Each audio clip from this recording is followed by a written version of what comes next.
سلام وقتتون بخیر. امیدوارم که در پناه خداوند باشید. داشتم فکر میکردم من فکر میکنم به بچه‌هایی که تو مسیر دورن تو دوره شرکت کردن کلا خصوصیات اخلاقی رفتاریشون رو بررسی میکنم.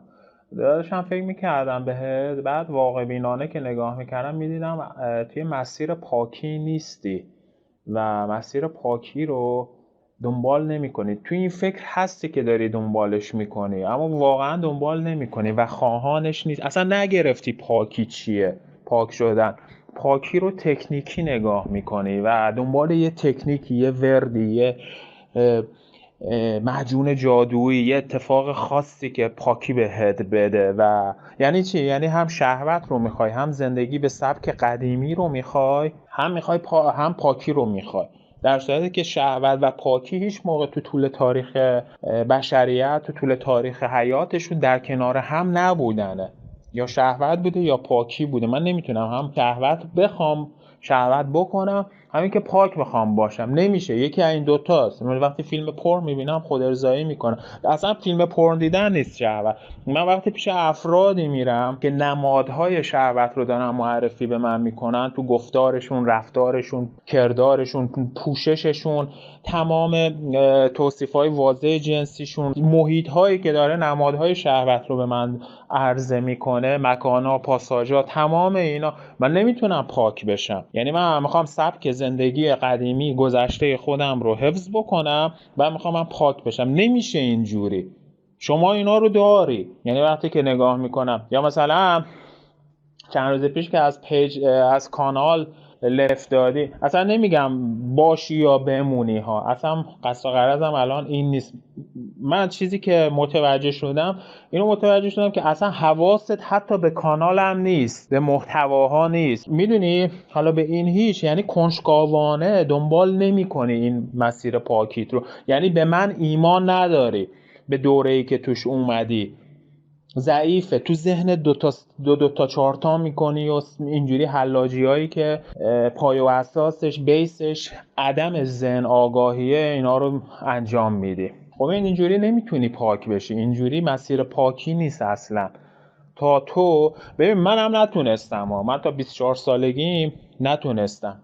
حالا من اصلا مسیر پاکی رو نمیدونستم، بلد نبودم اون موقع ها. اگه زودتر آشنا می شدم باهاش می اومدم توش، چون هزار بار تلاش کردم خودم. حالا چیزایی که به ذهنم می اومد انجام میدم، مثل نماز خوندن، روزه گرفتم، اون چیزایی که اون موقع تو اون سالها به ذهنم می اومد انجام میدادم، لغزش میکردم. بعد تا اینکه اومدم با مسیر واقعی پاکی، ترک یا جنسی به شکل اصولیش آشنا شدم دیگه. انگار یه پام رو گاز بود همیشه، یه پام رو ترمز بود. کجا؟ پام رو ترمز بود، یه پام رو اون تا 24 سالگی یه پام رو گاز بود. واقعا میخواستم پاک بشم، واقعا میخواستم با تمام وجودم. یه پام رو ترمز بود، یه پام رو ترمز بود. ترمزه چی بود؟ عدم آگاهیم که با مسیر واقعی پاکی آشنا نبودم، بلدش نبودم. اما وقتی او خداوند توی این مسیر قرارم داد، آشنا شدم با یه افراد، او پاهه برداشته شد که رو ترمز بود. همینجوری گاز دادم، فقط گاز دادم. یعنی چه گاز دادم؟ یعنی که هر چی میگفتن گوش میکردم، کنجکاوانه دنبال میکردم. یه متن ساده از پاکی به چشم میخورد، میخوندم، بررسیش میکردم، دنبالش میکردم. در صورتی که شما اینجور نیستی. همه جا هستی، میبینم توی این کمپ، نمیدونم ترک خود ارضایی، نمیدونم بررسی بکنید چیزتون رو، روند رشدتون رو. هر روز لغزش میکنه، هر هفته ای طرف بررسی میخوام بررسی نکنه. اینجوری هر هفته لغزش میکنه، بعد یه سری از آمارا اینجوری نشون میده که یعنی بررسی کنه. و پاکیه. پاکی من باید میرم توش، به اون مسیری که باور دارم انجام و اقدام و عمل بکنم. مثل خود من، پام رو ترمز برداشته شد، با تمام وجود اون راهنمای خودم، اسپانسر خودم، افرادی که واقعا پیداشون کرده بودم، گوش میکردم هر چی که بهم میگو. اگه بهم میگو خودتو پرت بکن تو حوض آب، تو پارک بودم وسوسه میشدم، به خدا این کارو میکردم. من با تمام وجودم دنبال میکردم. بنابراین شما تا زمانی که به این جایگاه نرسیدی نمیتونی پاک بشی، نمیتونی پاکی رو دنبال بکنی. حتما باید به اینجا، مخصوصا پاکی، مخصوصا ترک شهوت، یا نرسیدی یا هنوز دوست داری شهوت، دوست داری از دوستات عقب نمونی. نمیدونم فلان تیپ که میاد، فلان مد که میاد، منم دارم برم به تنم من نمیگم لباس نپوش، 100% خود منم سعی میکنم لباس خوب بپوشم، خوشتیپ باشم، جاهای خوب برم، اما هیچ موقع بر اساس شهوت نمیام اقدام و عمل بکنم. نوع پوششم یا جاهایی که چه میدونم خیابونا یا پاساژهایی که میرفتم 20 سال 30 سال پیش چشرونی کردن، بعضی موقع حالا من چشرانم نبودم، خودم خیلی شرم و خجالتی داشتم، انقدر چیز داشتم که این کارو کنم. یا جاهایی که میرفتم نمیرفتم دیگه تو مسیر پاکی، نه دنبال نمیرفتم اونجا، مکانهای شهوت من بودن نمیرفتم. یعنی من نمیتونم هم شهوت رو بخوام هم پاکی رو. شما تا زمانی که اینجوری هی فکر میکنی از قافله عقبی، اگه من نرم پیش دوست، چه دوستی چه چیزی، چه میدونم صبح تا شب دارن حرفای رکیکی جنسی میزنن، این دختره رو ببین، اونو ببین، اینو ببین، هی دارن این چرت و پرتا میگن. خب این چه چیزی رو داره ترویج میده؟ اینا فردا میتونن به همسرای خودشون پایبند باشن، ازدواج کردن؟ اکثر این نگاه ها کارشون به طلاقه. اصلا آقا طلاق هم نباشه، خب تو مشکل داری، اصلا نتیجه اینا هم طلاق نباشه، تویی که داری از دست میدی. اونم زرنگ اصلا میره ازدواج میکنه، ازدواجش هم پایبند. اینجوری من نگاه میکنم اصلا به این موضوع. این تویی که داری تحلیل میری، یه باوری رو میندازه تو ذهنت، نه ببین اینو، بعد هم که درگیر من خودم درگیر اعتیاد جنسی میگم نکنه من غافل عقبم، دختره رو نبینم محروم میشم از این دنیا، محروم میشم از این جامعه شهرنشینی، منم باید بهره ببرم. یه چشرونی میکنم، شب میام خود ارضایی میکنم، من باخت کردم به همین راحتی، تموم شد رفت. بنابراین من یا پاکی رو باید بخوام یا شهوت. نمیشه این دوتا در کنار هم قرار نمیگیرن، به هیچ عنوان قرار نمیگیرن. پاک شدن هم به معنای محرومیت اصلا نیست، اصلا و ابدا. من سالهاست پاکم، کجا محرومم؟ همیشه بهترین رستوران ها رفتم، بهترین لباس ها رو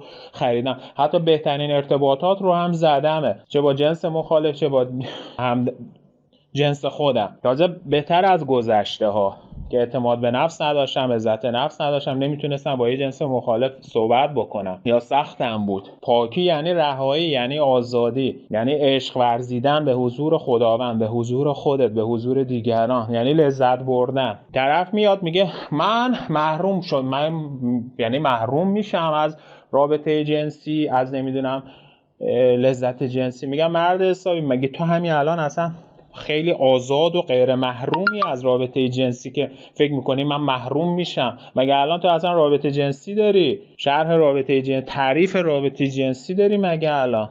تو همین الان نشن تو خود ارضایی، توی پورنوگرافی، از چی تو همین الان محروم هستی، همین الانش تو محروم هستی که فکر میکنی من محروم میشم. یعنی یک توهم و یه ترسی اجازه نمیده بهش که بیاد تو پاکی، فکر میکنه غیر محرومه. الان ببین تا زمانی که این شکل از مسیر پاکی رو اینجوری داری نگاه میکنی به پاکی، پاکی نمیاد برات. احتمالاً هنوز خسته نشدی، احتمالاً هنوز به سطوح به درد نیاوردتت که مثل من تناب رخت حیاتو در بیاری بندازیش زیر تخت، دیگه فقط به فکر خودکشی کردن باشی. احتمالاً اینجوری نشده که دیگه اون لحظه خداوند بیاد و یه راهی نشونت بده. اینجوری نشدی، هنوز شهوتو میخوای، هنوز میخوایم پاک بشی. عمرن پاکی شهوت اون بیرون گود نشسته میگه برو زور بزن ببینم چجوری میخوای پاکی رو دنبال کنی. پاکی هم اینور نشسته هاج و واج مونده که تو چجوری میخوای منو دنبال بکنی، تو که تو شهوت هستی، داری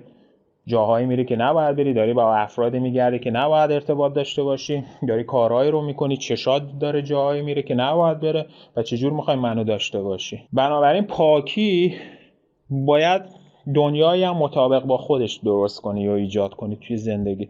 اون موقع میبینی که پاکی ترسناک نیست، لذت بخشه، به تو رهایی و آزادی میده. این شهوت خانمانسوز و بیچاره کن از زندگیت میره بیرون. ببین شهوت رو اینجور نبین الان مجردی یا تو این دنیای فکر بکنی الان مثلا آره من فقط شهوت و جنسی دارم میبینم. شهوت توی زندگی زناشویی هم میاد، درگیر فقرت میکنه، درگیر گیجی و منگیت میکنه، تصمیم گیری ازت میگیره، یه زندگی بیکیفیت و سطح پایینی رو بهت میده، علاوه درآمدی، علاوه همه چیز، اجازه رشد و پیشرفت رو نمیگیره. این مأموریت شهوته، ذات شهوت تو جهان هستیه، مأموریتشه که هر کس گریبانگیره شد این مأموریت روش پیاده بکنه.